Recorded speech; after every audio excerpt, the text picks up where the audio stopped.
Sobre fundo grafite, um triângulo branco à esquerda com a palavra graduação. Disciplina Banco de Dados. Olá pessoal, eu sou o professor Eduardo Santarém. A gente vai dar continuidade na nossa disciplina de banco de dados e nessa semana especificamente nós vamos discutir o tema dos bancos de dados não relacionais, ou chamados de NoSQL.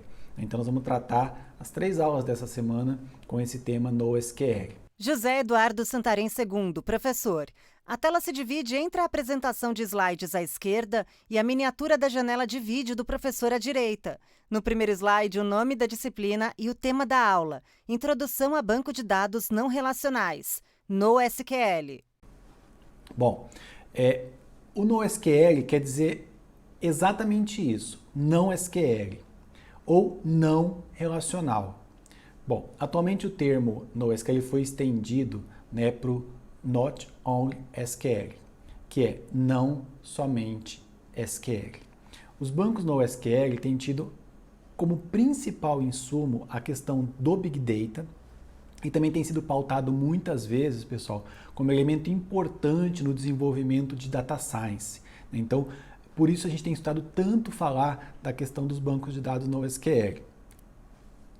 Os bancos relacionais, que é o que a gente estudou até agora nessa disciplina, que continuam sendo tão importantes ainda, eles foram mais utilizados, eles foram os mais utilizados durante muitos anos. Eles são padrão na maioria das nossas necessidades desde 1970. E a gente continua olhando para os bancos de dados relacionais naquele esquema de formato de tabelas, linhas vezes colunas, do uso das chaves primárias estrangeiras, que é o PK, chave primária, e FK, chave estrangeira, que faz o relacionamento entre as tabelas. E a gente tem o uso constante de banco de dados relacionais, a necessidade da gente usar com uma quantidade maior de dados, começou a apresentar limitações de uso. Então, uma das coisas é a escala. Quando a gente começa a pensar em petabytes, a estrutura de um banco de dados relacional já não funciona tão legal como ela era para uma quantidade menor de dados.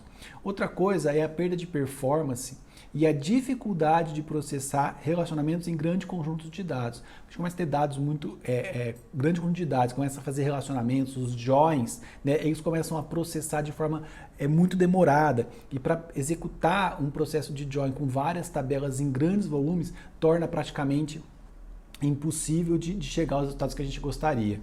E as dificuldades também com esquemas complexos. A gente tem cada vez mais modelos e tipos de esquemas de dados que são difíceis de implementar nos bancos de dados relacionais. Então, esses são alguns limites de uso que os bancos de dados relacionais têm nos imposto já há algum tempo. A história dos bancos de dados NoSQL, então diz que ele foi criado por Carlos Strouse em 1998 com a estrutura de um banco de dados relacional, sendo aberto, mas sem o SQL.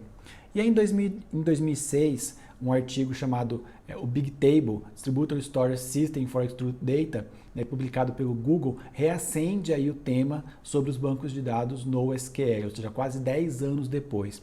E em 2009, a discussão sobre NoSQL é retomada por Eric Evans, da Rackspace, numa reunião organizada por John Orkensen, da Last FM, em 11 de junho de 2009, em São Francisco, nos Estados Unidos, para tratar das questões sobre softwares abertos.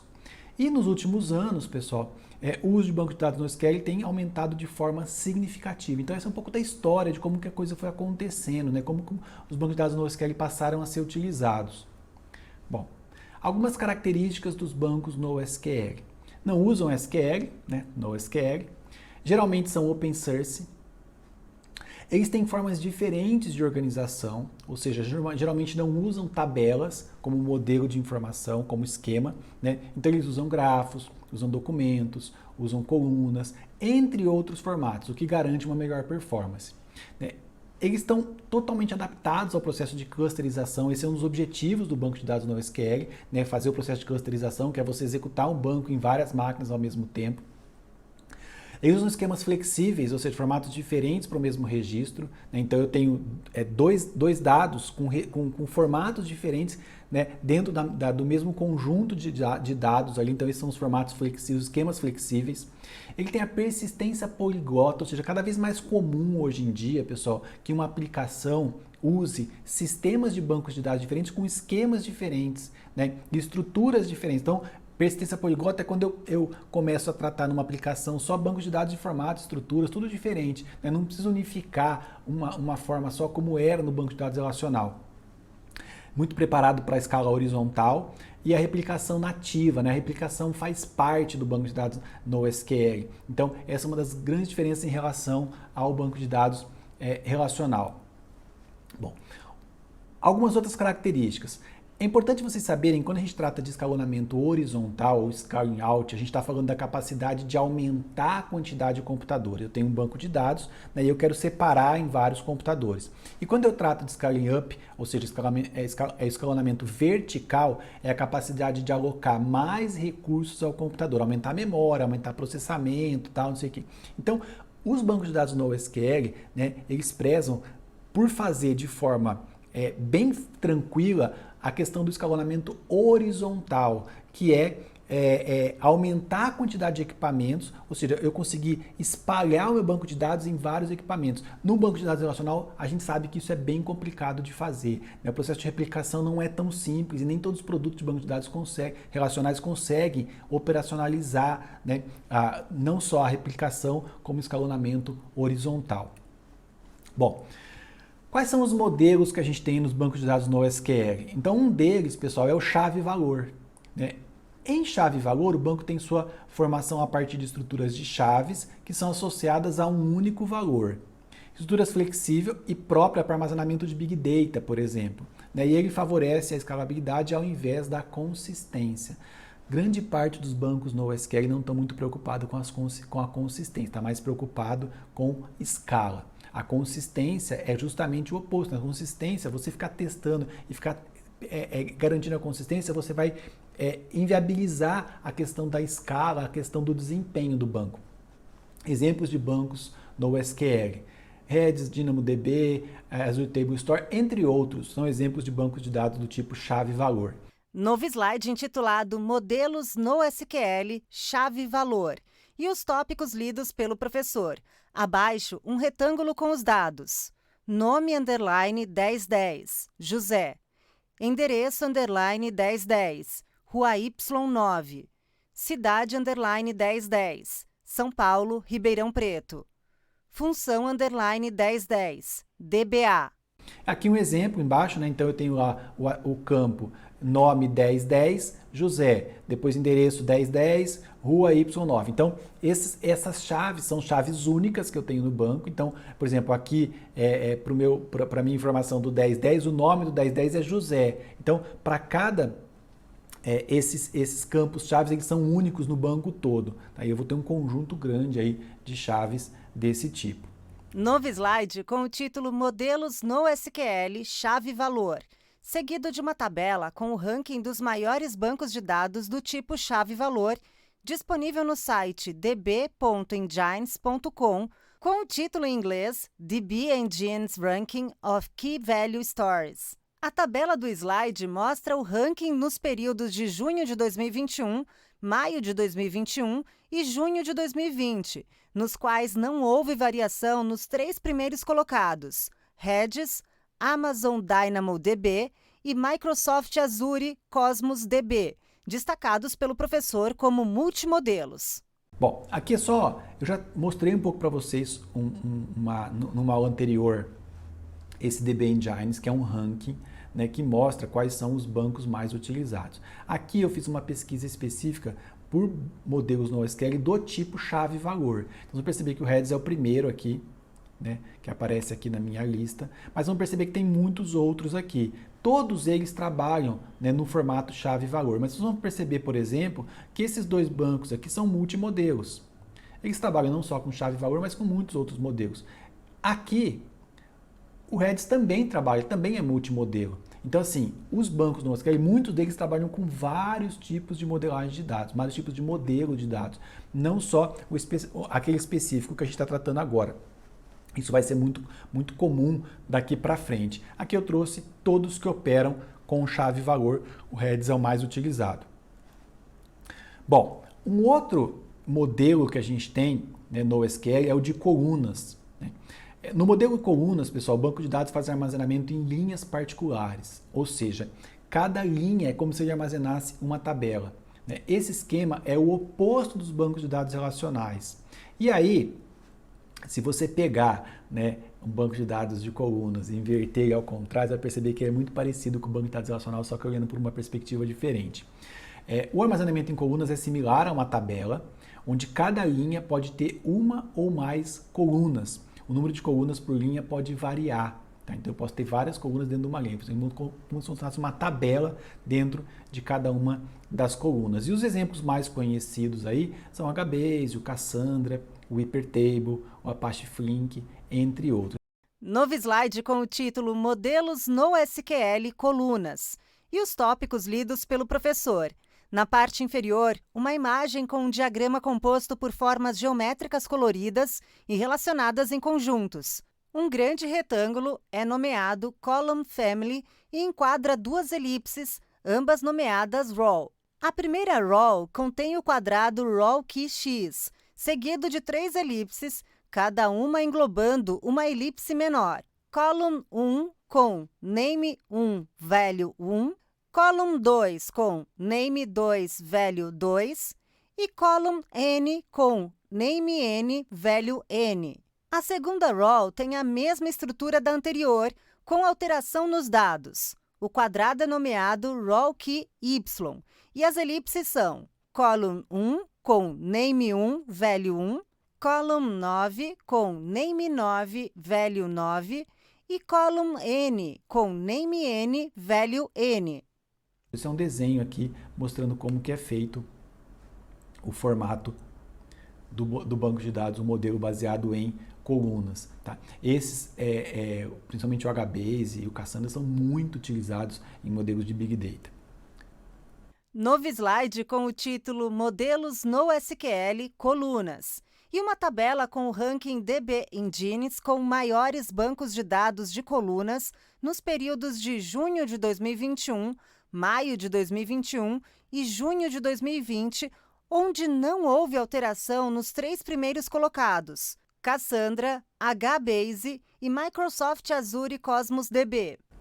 Aqui, de novo, uma consulta no DB Engines do ranking, né, de quais são os bancos de dados de coluna mais utilizados. E aí aqui Cassandra aparece como primeiro, depois o HBase. Vamos perceber que depois a gente tem o Cosmos aqui. E aí são modelos de coluna, mas alguns são multimodelo, ou seja, trabalham com colunas, mas também com outros modelos de dados.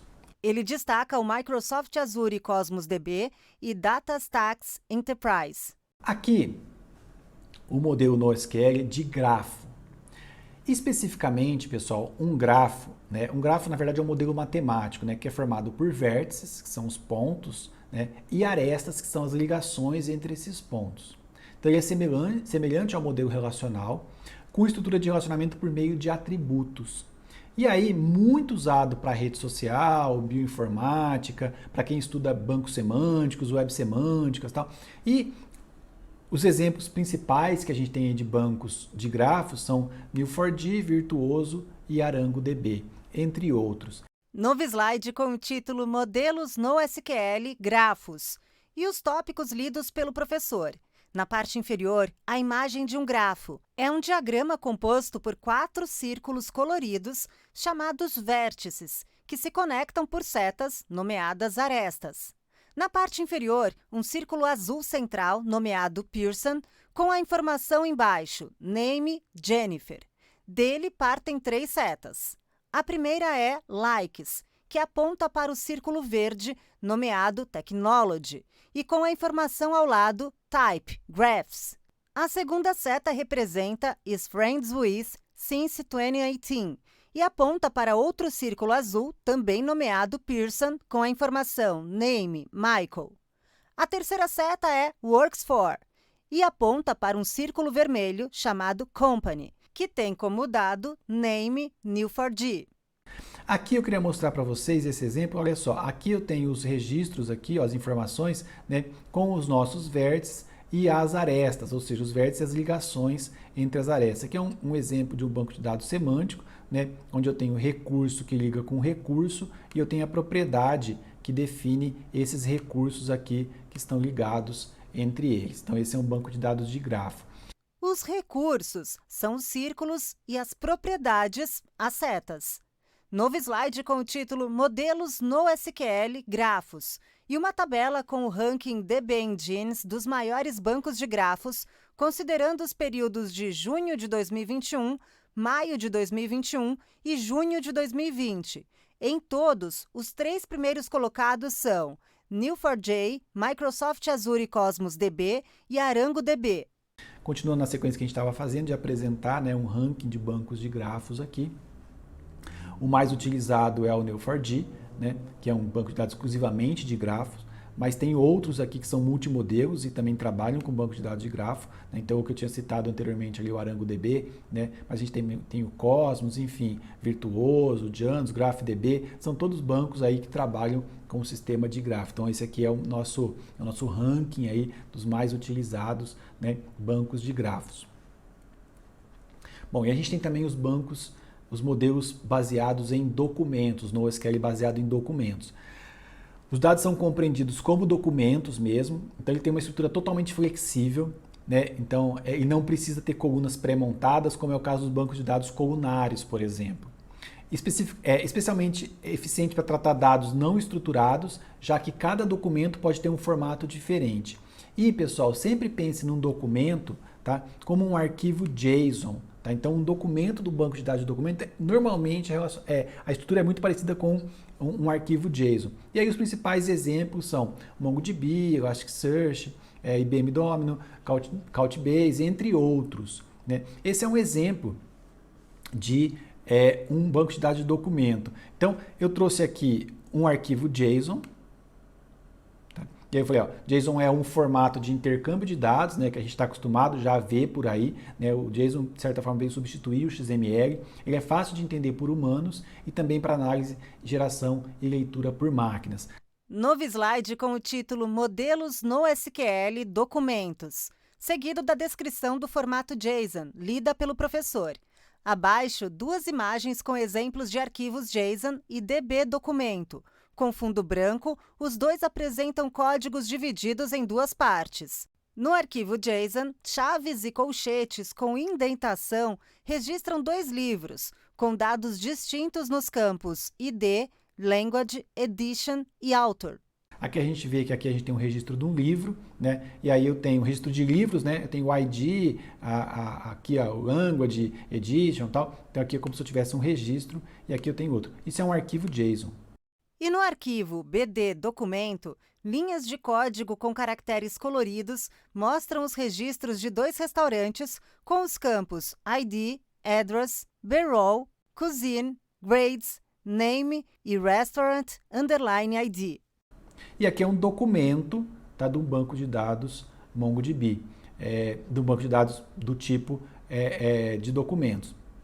Então eu tenho aqui um registro e aqui eu tenho um outro registro, tá joia? Então é assim que funciona. Pode ver que esse dado aqui é exatamente igual ao que a gente está vendo do lado onde está o JSON.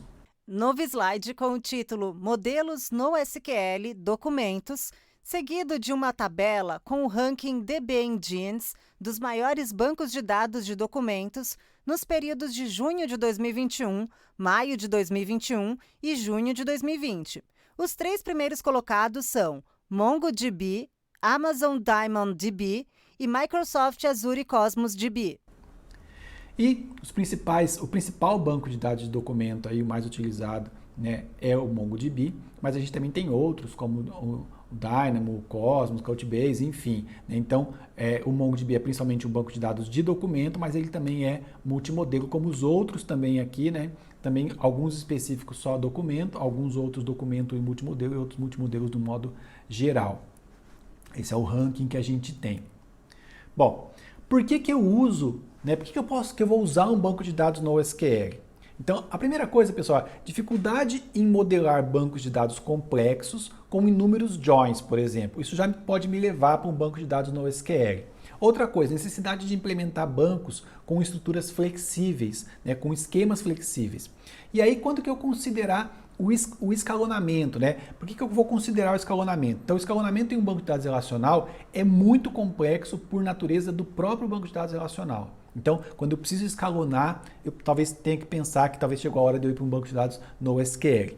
E o modelo flexível favorece muito o escalonamento em bancos de dados NoSQL. Bom, quando eu vou considerar o papel da consistência, isso é importante, tá, pessoal? Olha só, bancos de dados relacionais são muito consistentes. A gente viu isso o tempo todo, a gente falou muito de integridade, consistência o tempo todo. A consistência está no DNA dos bancos de dados relacionais. Agora, um banco de dados NoSQL não tem como premissa garantir a consistência, o relacionamento entre os dados, essa coisa. Isso pode acontecer de forma eventual, mas se você precisa do banco de dados que você quer garantir consistência, não é um banco de dados NoSQL, normalmente é o relacional que vai resolver seu problema.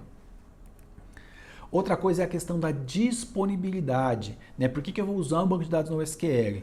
Então, o banco de dados relacional não trabalha de forma natural com distribuição de dados. Portanto, tem dificuldade com a questão de disponibilidade para grandes cargas de dados. Já o banco de dados NoSQL possui alto nível de distribuição, com possibilidade de atender grande fluxo de solicitação de dados.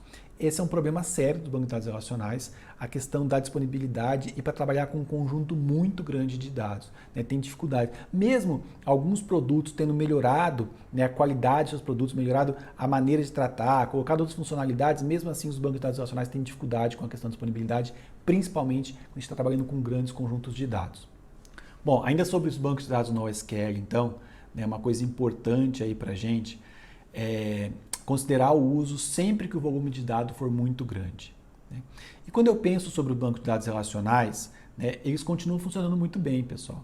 Né? Os bancos de dados NoSQL não vieram para substituir os bancos de dados relacionais. Né? Nós estamos estudando o banco de dados relacional desde o começo, né, da disciplina. E agora se chega na última semana e fala assim, não, agora vocês esquecem tudo que a gente viu e agora daqui para frente é NoSQL. Não tem nada disso. Os bancos de dados relacionais têm uma limitação, tem um problema com uma grande carga de dados, com dados em grande volume, com dados em streaming, por exemplo, né? Quando a gente vai fazer processos de escalonamento horizontal, principalmente, tem dificuldade com isso. Então, isso é algo que os bancos de dados relacionais não conseguiam resolver e vão continuar não conseguindo resolver. E aí os bancos de dados NoSQL vieram para resolver esse tipo de problema. Então, eles vão trabalhar em conjunto. Os bancos de dados relacionais NoSQL vêm para suprir, né, um espaço, uma lacuna que o banco de dados relacional não conseguia resolver. E eles dois vão continuar trabalhando por muito tempo juntos ainda. Para grande parte dos sistemas, dos projetos que vocês vão tratar com o banco de dados relacional. Agora, tem um conjunto específico de dados, um conjunto específico de projetos que vai demandar trabalhar com bancos de dados NoSQL. Então não imagine que tudo que a gente viu agora vai ser jogado fora. Muito pelo contrário, né? Muito pelo contrário. Tudo vai ser usado. Tá? Então são coisas que vão trabalhar juntas em alguns projetos. Inclusive a gente vai ter bancos de dados NoSQL e bancos de dados relacional trabalhando em conjunto. É muito comum isso. Bom, então avalie sempre a necessidade e as características necessárias para escolher entre relacional ou NoSQL. E aí, né, fazendo a opção, deverá escolher qual produto usar de acordo com as necessidades do seu projeto. Então, eu escolhi relacional, que banco de dados eu vou usar? Postgre, Oracle, SQL Server? Depende, a gente já viu um pouco sobre isso, né? E vou escolher NoSQL, o que se adequa? Qual a necessidade do meu projeto? Né? Eu vou usar banco de dados documento, chave-valor, grafos, depende da necessidade do meu projeto. Então, a gente tem uma variedade grande de possibilidades que podem atender ou não cada um dos nossos projetos. Você tem que compreender qual é o objetivo do projeto para conseguir escolher o banco de dados. A janela de vídeo do professor fica em tela cheia. Bom, a gente vai continuar nessa semana falando de banco de dados NoSQL, a gente vai tratar um pouco de MongoDB, eu quero apresentar o MongoDB para vocês. Lembrando que esse é um tema bastante novo e bastante relevante para quem trabalha com banco de dados. A gente se vê na próxima aula. Linhas retas se cruzam em um esboço das letras T e V, que são preenchidas em vermelho e compõem o logo da Univesp TV, Universidade Virtual do Estado de São Paulo, univesptv.com.br.